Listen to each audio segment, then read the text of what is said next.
Bom, pessoal, mais uma aula da nossa disciplina Teoria Macroeconômica. O tema da aula de hoje é a CUVIES para uma economia aberta, né? E o chamado equilíbrio ISL-MBP. Nós já sabemos aí algumas características da nossa curva BP, né? Curva que exibe os pontos de equilíbrio do nosso balanço de pagamentos. Lembrando aí que nós estamos tratando de uma economia com perfeita mobilidade de capitais, né? E isso por si só torna, na relação entre taxa de juros e renda, torna a nossa curva BP perfeitamente horizontal. E o fato de nós apresentarmos o modelo ISLM para uma economia aberta, né? Não apenas a mudança se verifica nas condições do nosso balanço de pagamentos, né?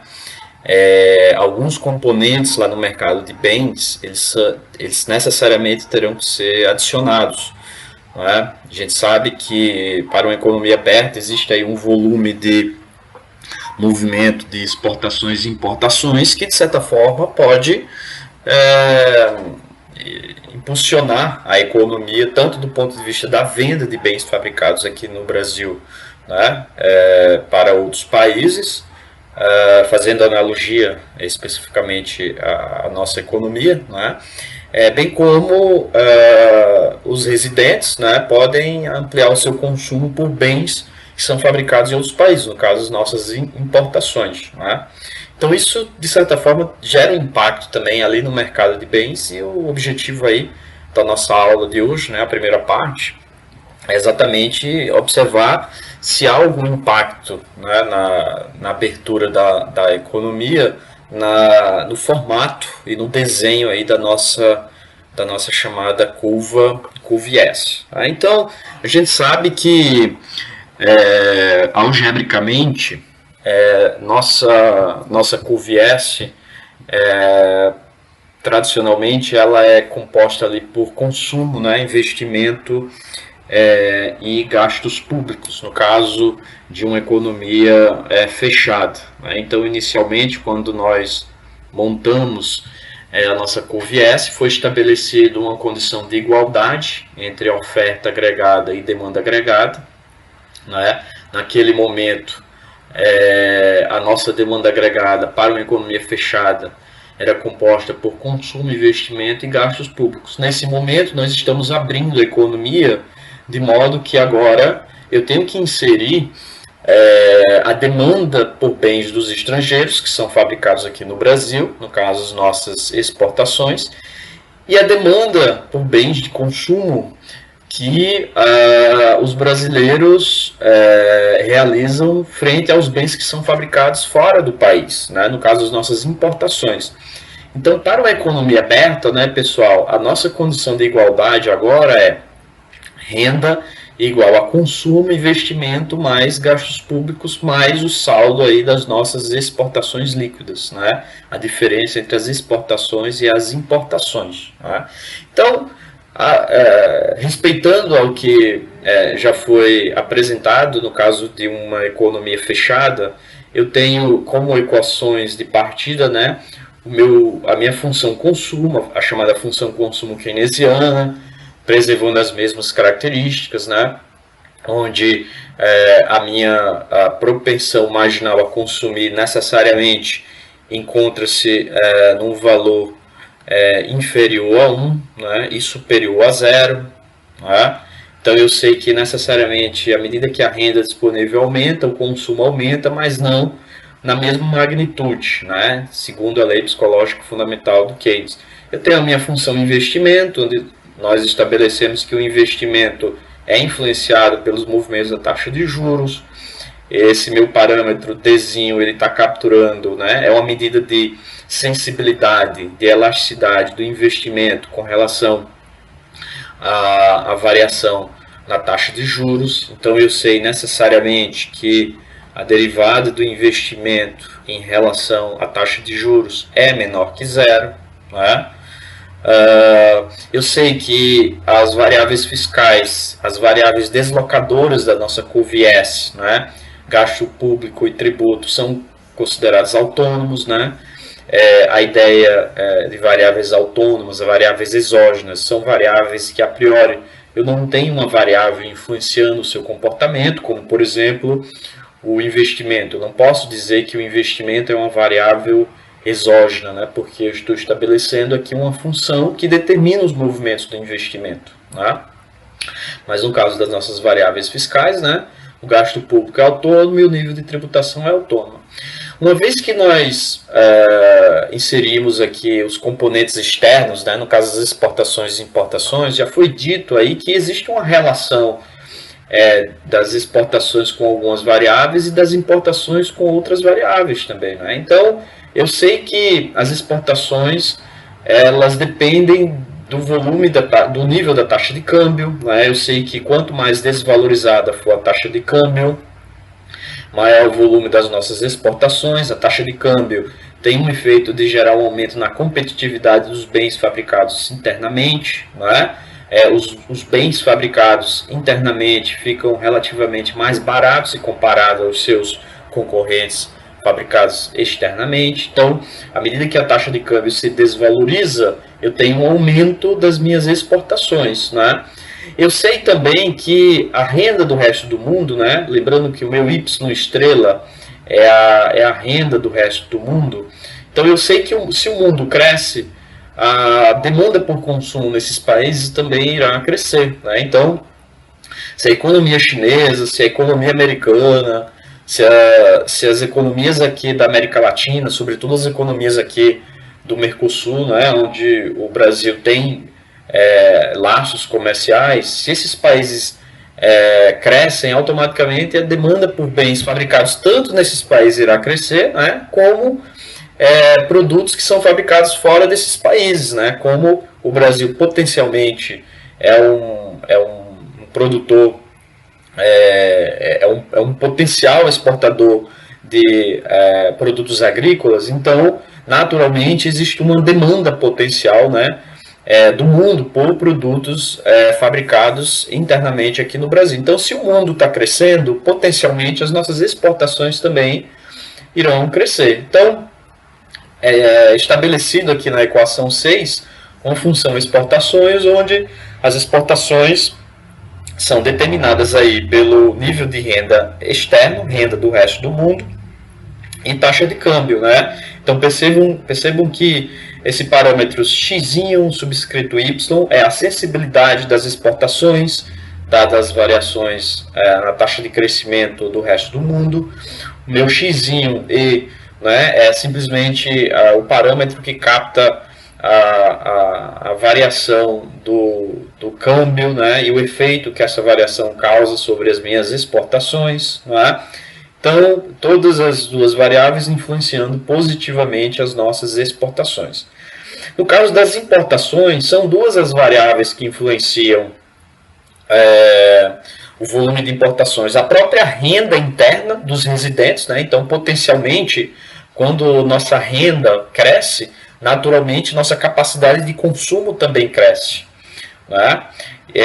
Tanto por bens fabricados internamente como por bens fabricados externamente. Então, o que são as exportações dos estrangeiros são as nossas importações. Então, à medida que a renda cresce, como nós não somos autossuficientes, né? Então, à medida que a renda cresce, a renda interna cresce, a renda dos residentes cresce, a demanda por consumo, a demanda por produtos importados também vai aumentar. Então, esse meu Mzinho subscrito Y, capta exatamente a sensibilidade das importações com relação à variação na renda. E é positivo, né, pessoal? À medida que a renda aumenta, o volume de importações também aumenta. A taxa de câmbio ela também influencia as nossas importações, só que, diferentemente das exportações, a taxa de câmbio ela tem um efeito inverso, né? Porque para eu consumir, um residente que quero consumir um bem importado, eu tenho que converter a minha moeda em moeda estrangeira, né? Então, quanto mais desvalorizada for a taxa de câmbio, maior o preço que na aquisição de um bem importado. Então, à medida que a taxa de câmbio se desvaloriza, maior vai ser a quantidade, por exemplo, de reais necessárias para eu converter em moeda estrangeira para estar adquirindo esse bem importado. Então, a taxa de câmbio tem um efeito inverso sobre as importações, de modo que quanto mais desvalorizada for a taxa de câmbio, menor vai ser a minha capacidade de importar, né? Minha capacidade de compra ela diminui. Então, agora são essas as minhas equações de partida para identificarmos aí, analisarmos qual é o perfil da nossa curva IS para uma economia aberta. Simplesmente a diferença agora da curva IS para uma economia, comparando a IS de uma economia aberta em relação à economia fechada, é que agora nós teremos que inserir esses dois componentes, né? Comparativamente àquele exercício que nós fizemos na aula referente à álgebra da curva IS, né? Então, inserido o consumo na condição de igualdade, né? Renda, demanda agregada, inserindo a função investimento na condição de igualdade, inserindo os componentes autônomos na minha condição de igualdade, e agora eu tenho que necessariamente inserir a minha função exportações nessa condição de igualdade, e inserir também a minha função importações nessa condição de igualdade. Feitas as devidas alterações, feitas as devidas ponderações, eu chego exatamente nesse resultado, né? Na equação 9, que é a equação determinante da curva IS para uma economia aberta. E notem, pessoal, que temos qual é a diferença, né? Se nós formos comparar a curva IS para uma economia aberta em detrimento à curva IS de uma economia fechada. Então, vamos reescrever aqui a curva IS para uma economia fechada, né? Lembrando lá que eu tenho Y igual a 1 sobre 1 menos propensão marginal a consumir, né, vezes o consumo autônomo, componente de efeito do nível de tributação, mais o investimento autônomo, menos o efeito da taxa de juros sobre o investimento, né, mais o gasto público autônomo. Então, se vocês forem lá nas notas de aula, referente ao vídeo, referente à curva IS, né, que originalmente nós desenhamos, nós tínhamos isso aqui como a curva IS, comparando agora para uma economia fechada. E o que nós estamos fazendo agora é uma curva IS para uma economia aberta. Então, observem que a diferença, eu tenho duas diferenças, né? Eu tenho um efeito na composição do efeito multiplicador dos gastos autônomos, né, que vai ter um impacto exatamente na inclinação da nossa curva IS. Vejam que agora foi introduzido aqui um parâmetro Mzinho subscrito Y, que é a sensibilidade das importações em relação à renda. Ele também está influenciando agora esse componente. E agora eu tenho esses dois componentes exógenos, né, que influenciam o comportamento da curva IS. Então, possivelmente, esse efeito vai proporcionar mudanças na inclinação da curva IS, e esse efeito vai proporcionar mudanças nas condições de deslocamento da curva IS. Porque lembrem, né, quais são os fatores originalmente, né, se eu for para uma economia fechada, quais são os fatores que influenciam a inclinação da curva IS? Propensão marginal a consumir e sensibilidade do investimento em relação à taxa de juros.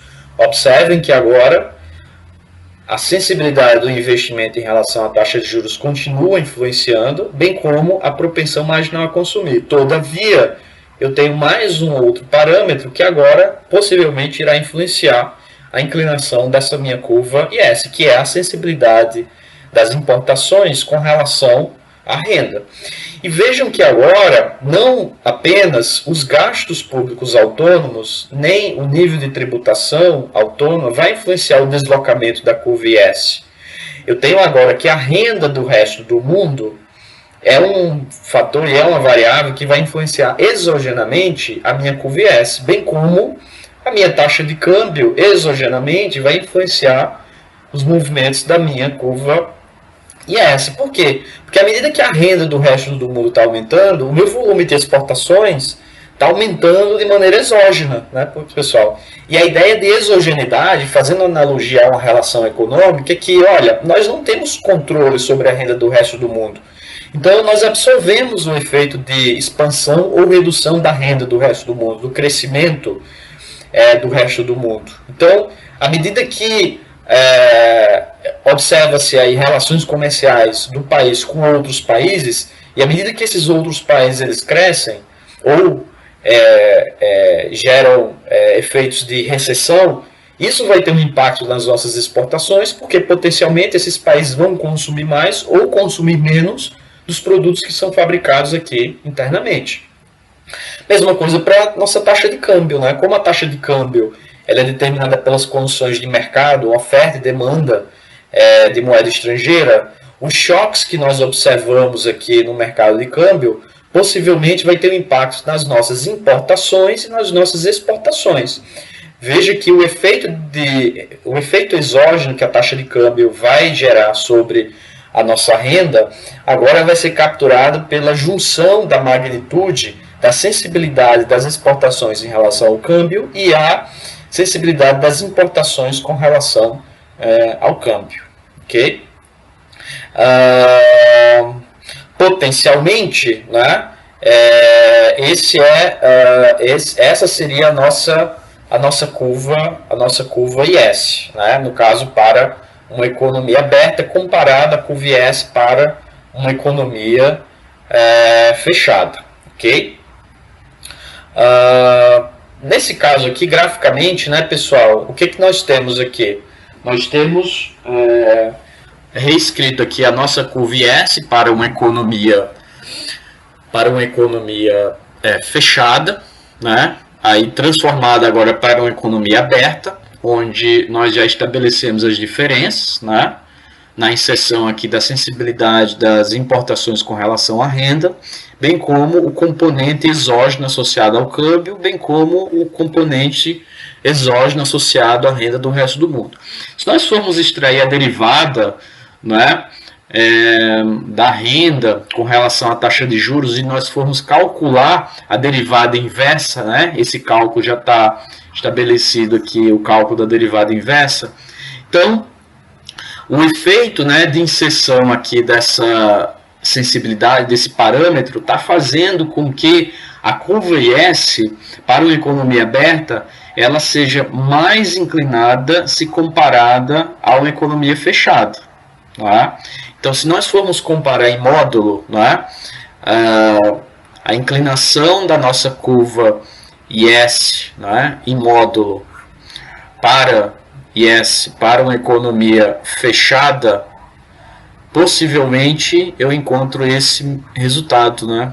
A inclinação da curva IS comparada a uma economia aberta é maior, é superior ao caso de uma economia fechada.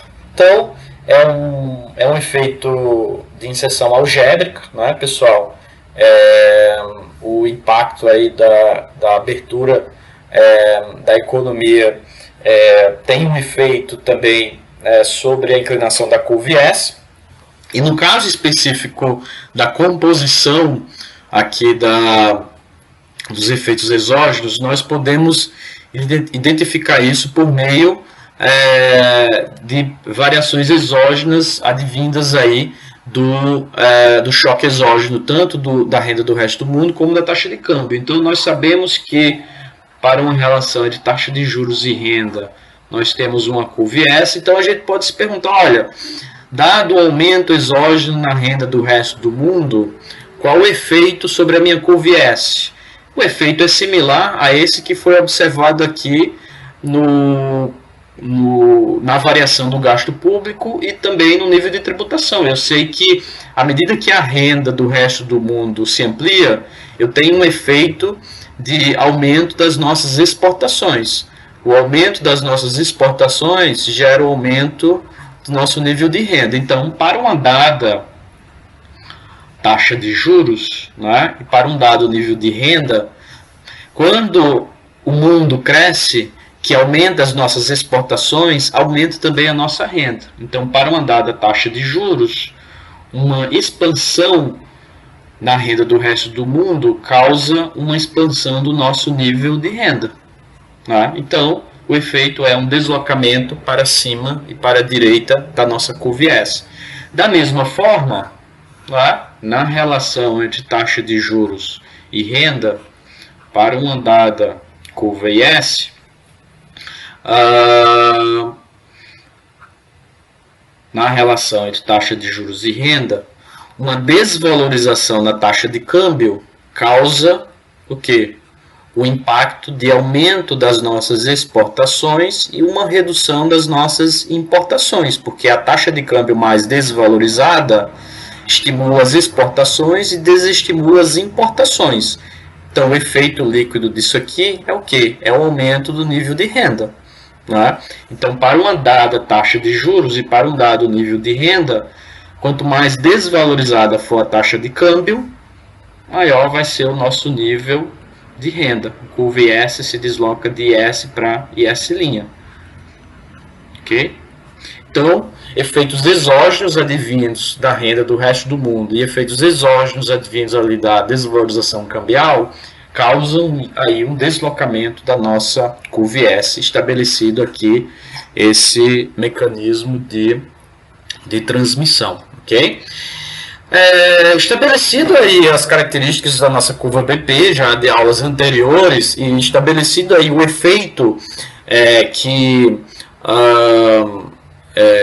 a abertura da economia causa na curva IS, né, nós podemos aí estabelecer o nosso equilíbrio. Né? Então, nós agora podemos identificar quem é o nosso modelo ISLM-BP. Né? Então, nós temos aqui um ponto né, na economia onde eu tenho a interseção né, entre o mercado de bens, o mercado monetário e o mercado externo na economia. Né? Então eu sei que existe um ponto onde a renda, existe um nível de renda da economia que equilibra simultaneamente o mercado de bens, o mercado monetário e o setor externo dessa economia. Lembrando que para todo e qualquer ponto ao longo da minha curva BP, é um ponto de equilíbrio no nosso balanço de pagamentos, e esse equilíbrio no balanço de pagamentos é estabelecido naquelas situações onde a taxa de juros é igual à média das taxas de juros internacionais. Tá? Esse balanço de pagamentos se ajusta única e exclusivamente via movimento da taxa de juros. Tá? Então esse é o nosso equilíbrio do balanço de pagamentos, e com ele nós iremos buscar identificar o efeito das políticas monetária e fiscal no comportamento de três variáveis: taxa de juros, nível de renda e agora taxa de câmbio, né, pessoal? Então, as variáveis foco do nosso estudo agora, ao invés de nos restringirmos como para uma economia fechada, onde ficamos restritos aí ao movimento de juros e ao movimento da renda, agora o movimento do câmbio, de certa forma, vai captar o quão as políticas econômicas elas possibilitam alterar os movimentos dessas variáveis ao longo do tempo. Tá? E vejam que nós estamos, até o momento, ignorando o movimento de preço da economia, porque uma variável muito relevante também, né, na análise macroeconômica é o nível de preço. E por que nós estamos ignorando nesse momento? Porque na etapa e na evolução da teoria macroeconômica, esses modelos eles estão sendo construídos sobre a hipótese de rigidez de preços. Porque eles estão carregando exatamente a hipótese do Keynes, onde os preços eles são rígidos, os preços eles não são flexíveis, do ponto de vista da evolução da teoria macroeconômica, em contraste àquilo que foi apresentado e definido pelo mundo clássico, onde os preços eram perfeitamente flexíveis. Nessa etapa de evolução da teoria macroeconômica, os níveis de preço eles são fixos, então os modelos eles não entraram ainda nessa preocupação de explicar o efeito que as políticas econômicas causam, tanto advindas pelo lado monetário quanto pelo lado fiscal, sobre os níveis de preço, porque o modelo por si só ele está sendo construído sobre a hipótese de rigidez de preço, ok? Então, esse é o nosso equilíbrio no nosso balanço de pagamentos, né? Nas próximas aulas, nós iremos buscar investigar o efeito que as políticas econômicas, né, tanto tanto monetária quanto fiscais exercem sobre a taxa de juros, a renda e o movimento do câmbio, frente ao uso, por exemplo, de uma expansão na liquidez da economia, na tentativa do Banco Central reduzir a taxa de juros, ou eventualmente o governo, por meio de uma política fiscal expansionista, pelo manuseio, por exemplo, do gasto público, qual o impacto proporcionado sobre essas decisões de política econômica nas nossas três principais variáveis, nesse momento, três principais variáveis, variáveis macroeconômicas, ok? Então, é isso, até a próxima videoaula, pessoal.